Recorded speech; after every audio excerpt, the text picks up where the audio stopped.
Teleproyecto, arquitectura audiovisual, declarado de interés nacional por el Ministerio de Cultura de la República Argentina.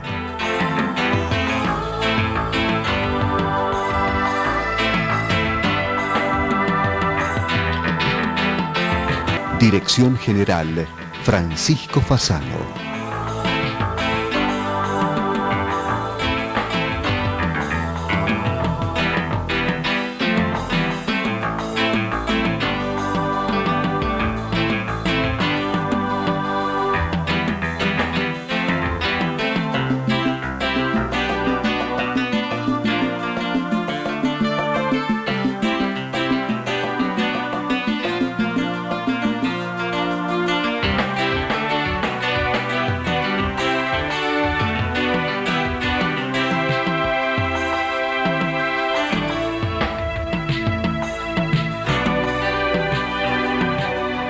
Sociedad Central de Arquitectos, 1886-2016. 130 años por la arquitectura. 130 años con los arquitectos.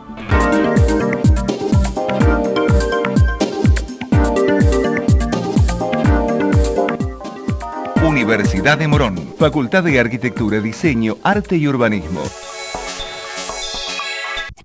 De la materia prima más noble en su estado más puro.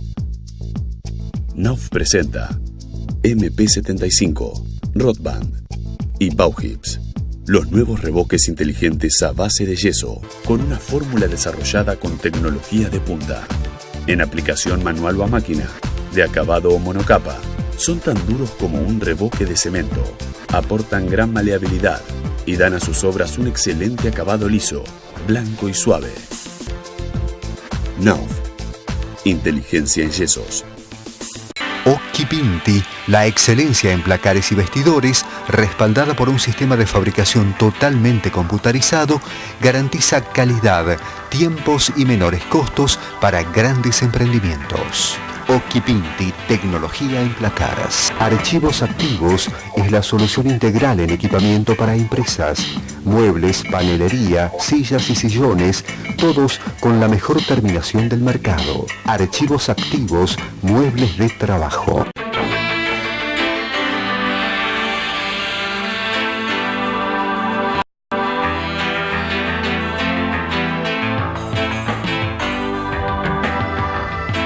Hola, bienvenidos al presente programa homenaje de Teleproyecto, sinónimo de arquitectura en televisión e internet.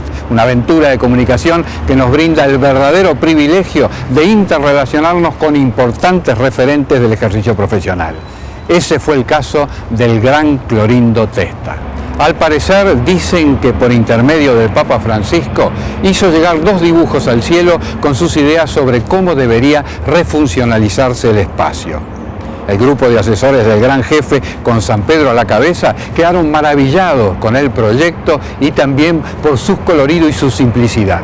Lo aprobaron, pero pusieron una condición, que fuera él quien lo llevara adelante. Esta vez tampoco rehuyó el desafío.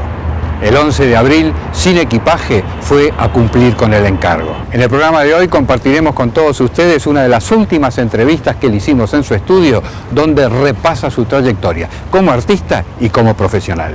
Clorindo nació en Italia, que es una cosa distinta de que es italiano, porque en realidad fuiste a nacer. Claro, papá quería que yo naciera en Italia. Entonces hicieron el viaje, nací y volvimos.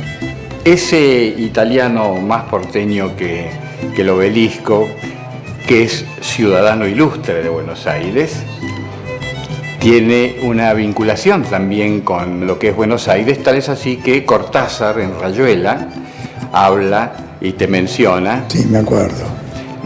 Y también Sábato menciona en De Héroes y Tumbas. Uno, el del aspecto del pintor, y otro del aspecto del arquitecto. Precisamente las dos disciplinas que confluyen y que haces en forma simultánea. Contame un poco cómo vivís estas dos pasiones. Mira, funcionan juntas las dos cosas y funcionan juntas desde un principio. O sea, cuando me recibí, que después estuve en Italia 2 años y que después volví, cuando volví hicimos el concurso de la Cámara de la Construcción con Rossi, Gaido y Davinovic, que lo ganamos. Y al mismo tiempo hice la primera exposición de pintura en el año 52, la empecé a preparar en el 51, en la Galería Van Riel. Y ahí empezaron las dos actividades. Ahora yo siempre creo que las actividades dependen mucho de tus padres, porque papá era médico y cuando yo tenía 14, 15 años me preguntó qué iba a hacer, yo le dije que iba a ser médico. Entonces dijo de ninguna manera, con lo cual se terminó la medicina. Ahora, si mi padre me hubiera dicho, médico, perfecto, porque él lo era, a lo mejor sería médico ahora.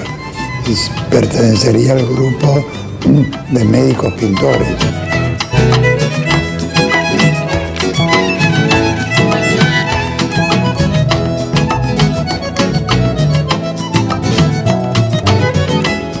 Me acuerdo cuando te nombraron ciudadano ilustre en la legislatura, ahí vos señalaste que en realidad todos dibujamos, ¿no? Y había un diputado ahí, algo al cual decía yo no dibujo nunca, y vos lo que elegiste fue porque tus padres no te guardaron tus dibujos, ¿no? Sí, es así. En casa guardaron los dibujos. Aquel que está allá es un dibujo, es la casa de mi padre en Italia. Y es del año 28, que yo tenía 4 años y medio, pero todos los chicos dibujan. Es como una cosa genética que tienen.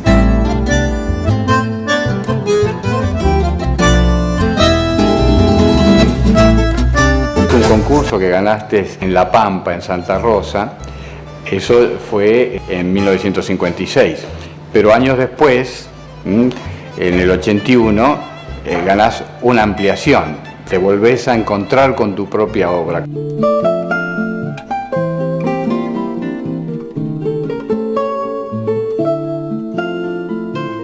¿Cómo es esa relación a la hora de proyectar? Porque el concurso de La Pampa empezó en el año 55. Después lo postergaron porque vino la revolución del 55 y lo postergaron al 56, ¿no? Que era el centro cívico y la Casa de Gobierno de la provincia de La Pampa. Que por suerte yo no había visto una carta que habían escrito muchos arquitectos donde decían que antes de hacer el concurso para el centro cívico había que hacer el plan regulador, digamos el plan urbanístico, para ver en realidad dónde tenía que ir el centro cívico y no elegirlo a dedo, ¿no? Por suerte yo no la vi y participé en el concurso, porque cuando le dije a Pancho, Rossi y a Davinovic de hacerlo, me dijeron no podemos porque hemos firmado la carta. Y yo dije, ¿qué carta? Y una que salió dice, yo no la vi. Entonces yo pude participar, ¿entendés? Absolutamente libre de... Y Pancho y Davinovic y todos ellos y Gaido no pudieron. Aunque después cuando yo lo gané les dije de hacerlos y lo hicimos juntos. Pero ese concurso también es importante porque, viste, era uno de los primeros concursos que uno ganaba, ¿no? En el año 55. Entonces vos podés pensar que ese concurso te da, digamos, es un apoyo moral, te incita, te demuestra de que sos un buen arquitecto, que esto, que lo otro, pero todo eso se acabó, se terminó de golpe cuando le dijeron al interventor, que en aquel momento se llamaba Garmendia, que era de La Pampa, le dijeron, el que ha ganado el concurso es un arquitecto que se llama Clorindo Testa. Y entonces el interventor dijo, pero ese es el chico de Ester. Con lo cual toda la importancia del concurso terminó que el chico de Ester lo había ganado. Ester era mi mamá, que era de La Pampa, mi abuelo. Entonces se conocían de chicos. Entonces cuando sintió mi nombre dijo, pero ese es el chico de Ester. Entonces el concurso del Centro Cívico de La Pampa, en realidad, lo ganó el chico de Ester, que era yo. Después hubo otro hito muy importante en tu camino, que hoy sigue siendo un punto de referencia, que es el, en ese momento llamado Banco de Londres, ¿no? que es ya una concepción mucho más compleja. Hace una síntesis de ese proyecto. Porque ese fue un concurso privado que se hizo en el año 60. La Casa Central en Londres había mandado a un arquitecto que era Gerald Wickham, que estuvo muchos años en Buenos Aires, después falleció acá, porque se quedó, ¿no? Para que estuviera un año acá, organizar el concurso, viera qué estudios invitaba, después hiciera un análisis de las propuestas, dijera cuál era la que a él le parecía mejor y que enviara todo al directorio del banco en Londres. Entonces Gerald Wickham estuvo el año acá, invitó creo que a 4 o 5 estudios que nunca averigüé bien quiénes eran los otros, pero uno era Sánchez Elía, Peralta Ramos y Agostini, que como el año anterior habíamos hecho un concurso en Montevideo, que era el monumento a Valle y Ordóñez, que era un concurso internacional que se hizo a 2 vueltas. Desarrollamos la segunda vuelta, lo declararon desierto el primer premio y después el segundo premio lo ganaron los españoles, el tercero los italianos y la mención la recibimos nosotros. Entonces ahí ya tuvo la vinculación con CEPRA. Digamos. Con CEPRA y siguió. Pero eso sirvió de base, como vos decís, para después hacer con Sánchez Elía, Agostini y Peralta Ramos, que me llamaron, el concurso del Banco de Londres. Es frecuente a lo largo de tu trayectoria que busques asociarte, o sea, hay muchos de tus emblemáticas obras son con... Claro, porque siempre me gustó estar asociado. O sea, lo único que tuve que hacer, porque ellos habían firmado la carta, era el de La Pampa, ¿no? Pero en cuanto terminé, lo gané, me dijeron, les dije enseguida a ellos si no querían participar y enseguida dijeron que sí porque ya se había terminado, ¿no? ¿Cómo funciona esa relación con los pares, a veces muy distintos en cuanto a la forma de proyectar y esa conjunción de ideas hasta llegar a esa fumata bianca final? Te dije, por ejemplo, con el estudio de Sánchez Elía, Sánchez Elía era un enérgico así, ¿entendés? Organizador, ¿no? Con lo cual nos llevaba muy bien y todo. Agostini, con el cual era fácil, ¿entendés? De cambiar ideas y proyectar, y muy libre, como yo también lo soy, ¿entendés? En cuanto a las soluciones. Entonces funcionó todo muy bien. Peralta Ramos se ocupaba de la otra parte del estudio, ¿no? Sánchez Elía dirigió todo lo que era, ¿entendés? La organización del concurso, la dirección que tenía que tener el concurso, o sea, todo eso, ¿no? Así que fue, ¿entendés? Una organización perfecta. Otro edificio emblemático de Buenos Aires y que también tiene una historia o varias historias en sí misma es la Biblioteca Nacional, también surgió. Claro, ese fue un concurso con Francisco Rossi y con la chiquita Casaniga que después falleció, que era su mujer, ¿no? Ahí hay como varias historias. Una historia casi prehistórica, ¿no? El gliptodonte, para aquellos que no lo escucharon. Claro, eso lo encontramos... Y me di cuenta varios años después, porque debajo del Gran Gomero, cuando la máquina cortó, quedó el semicírculo, ¿entendés?, de la caparazón del gliptodonte. Mitad se destruyó y mitad quedó enterrada. Entonces, al cabo de un tiempo, vinieron del Museo Paleontológico, lo sacaron y se lo llevaron. Ahora, eso lo usaban, yo creo que lo usaban como habitación, como refugio. Porque cuando vos encontrás la caparazón del gliptodonte, nunca encontrás el esqueleto, porque hay un esqueleto, el gliptodonte tiene un esqueleto, una cola, ¿entendés? Eso no está nunca. Se encontraba la caparazón porque le ponían 2 palos y el tipo se sentaba abajo de eso y lo protegía de la lluvia. O sea que sería un ser humano que utilizó la caparazón del gliptodonte como cueva. Y esa fue la que se encontró abajo de ahí, debajo del Gomero, era eso. Y después de varios años me di cuenta que en realidad la estructura del gliptodonte, con la caparazón, las patas largas que apoyaban en el suelo, la cola, todo el cuerpo que estaba suspendido de esta caparazón, ¿no? Y las 4 patas pasaban alrededor de este cuerpo, era, si vos haces un dibujo exagerado, era igual a la biblioteca. Entonces vos podías decir de que el gliptodonte estuvo siglos metido ahí abajo, y cuando llegó alguien que se le parecía a él, entonces dijo que había llegado el momento de retirarse. Entonces se fue. Y ese nuevo gliptodonte de la Biblioteca Nacional, que estuvo postergado largamente, tenía desde su inicio una concepción que era con parasoles. Sin embargo, aún hoy seguimos viendo que está sin parasoles. ¿Qué pasó? Claro, si yo me hubiera dado cuenta, tendría parasoles. Pero resulta que me llamó Gancedo, que en aquel momento era secretario de Cultura, ¿no? Entonces me llamó y me dijo que al día siguiente se iba a llamar a la licitación, ¿entendés? La terminación, porque ya creo que la estructura estaba hecha de hormigón.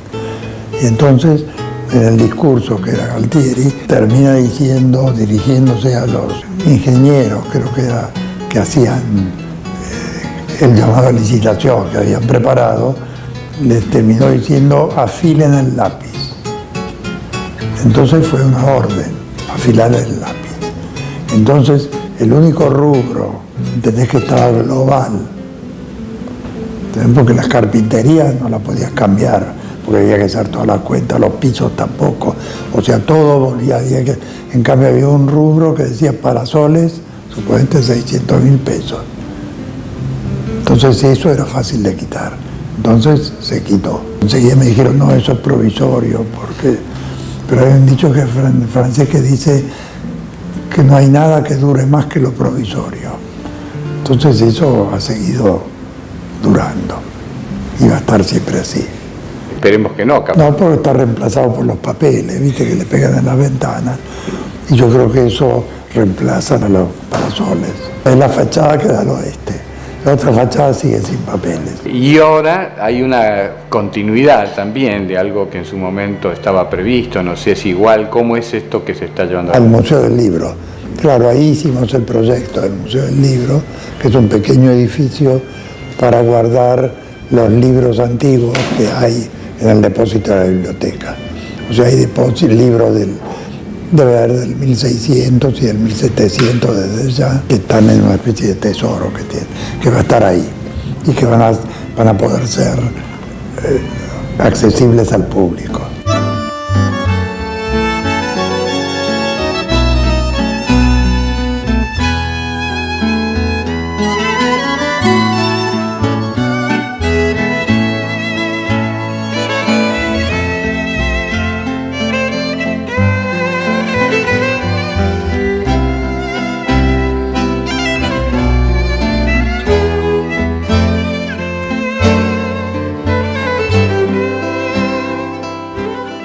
...30 años del Centro Cultural Recoleta.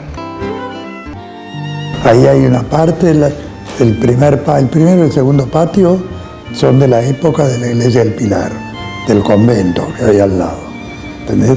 Y viste que las galerías que están ahí, que tienen bóvedas, las bóvedas no son de cielo raso armados, sino que son verdaderas.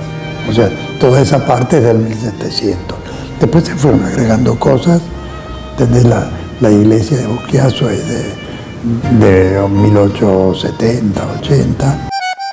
Precisamente en el Centro Cultural Recoleta, en la pasada Bienal Internacional de Arquitectura de Buenos Aires, Juan Fontana, socio y amigo del gran maestro, realizó una instalación homenaje recreando su espíritu, personalidad y extensa trayectoria.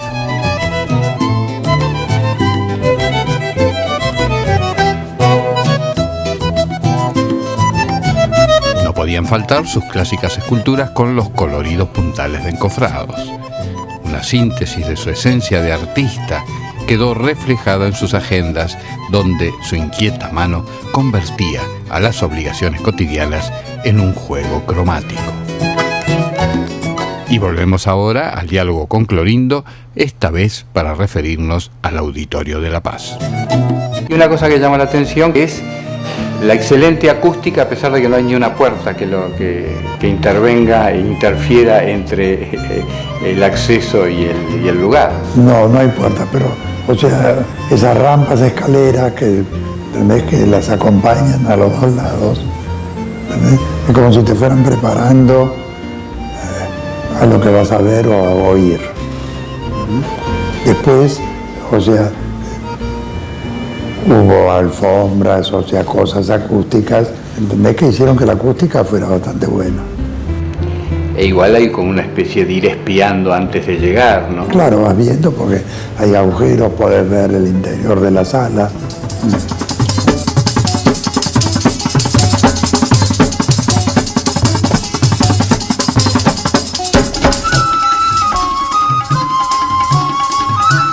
Entonces se hizo ese patio interior para que el teatro diera al interior, que no diera directamente a la calle.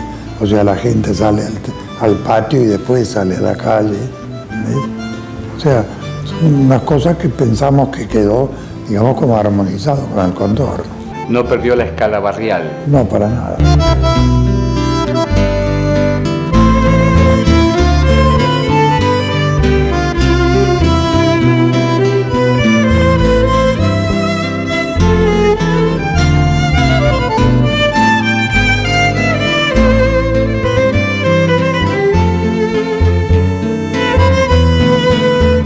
Ese respeto por el entorno encontramos en el Colegio de Escribanos, que bueno, había una búsqueda de vincular los balcones curvos del entorno, y esos balcones terminaron siendo desde otra mirada los parasoles. Parasoles.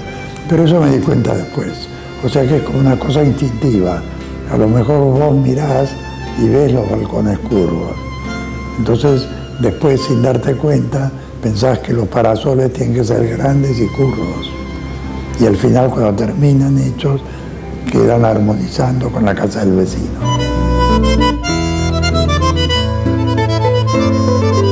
Esa búsqueda del movilizar a la gente con los desplazamientos dentro de las obras se ve plasmada muy particularmente en la Universidad de El Salvador en Pilar, ¿no? Donde termina siendo un mirador. Sí, termina siendo un mirador.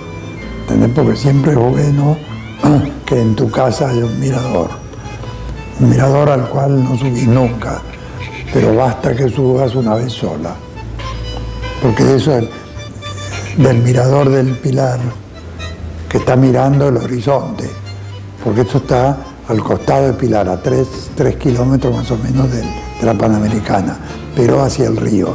Entonces, desde donde está el edificio, el auditorio del Pilar, hacia el río, eso es un panorama abierto, ¿entendés? De plantas, ¿entendés? No hay nada construido.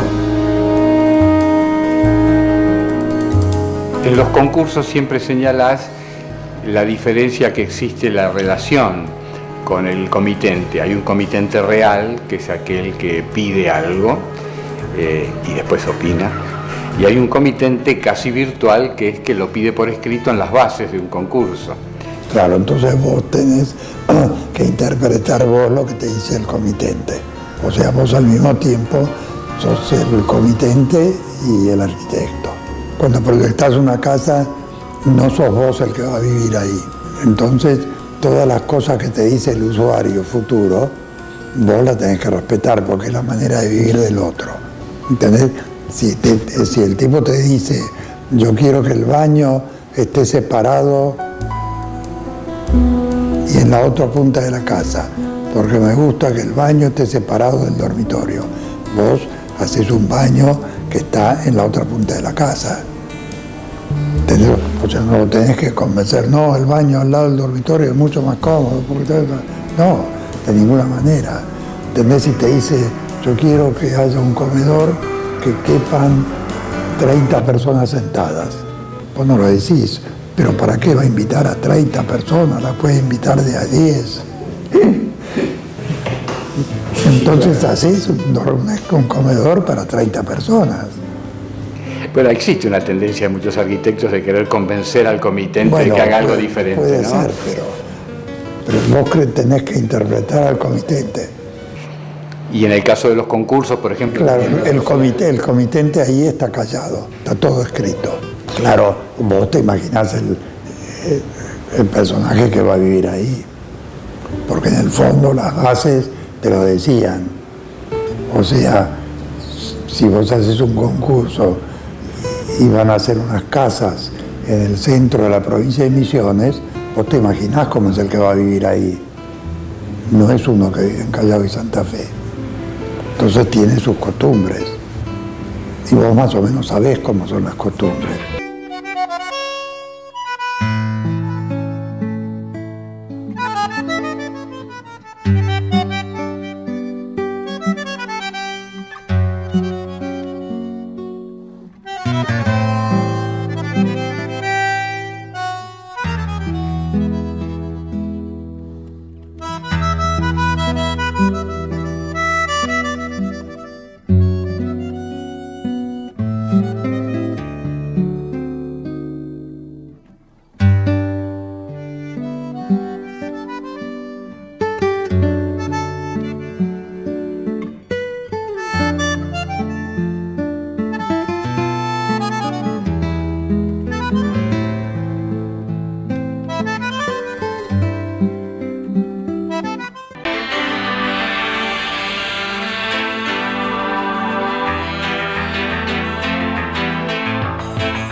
Sociedad Central de Arquitectos, 1886-2016.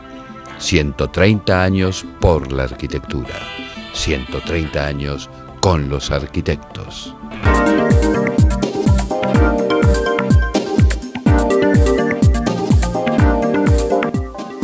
Universidad de Morón, Facultad de Arquitectura, Diseño, Arte y Urbanismo.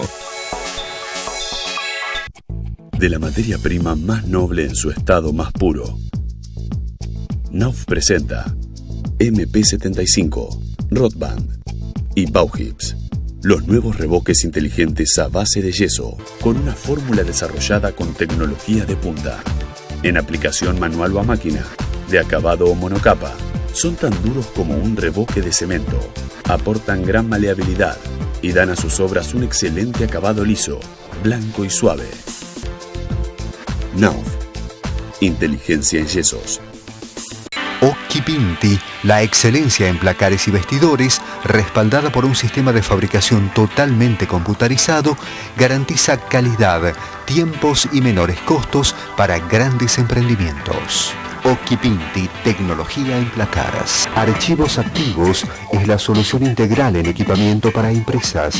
Muebles, panelería, sillas y sillones, todos con la mejor terminación del mercado. Archivos Activos, muebles de trabajo.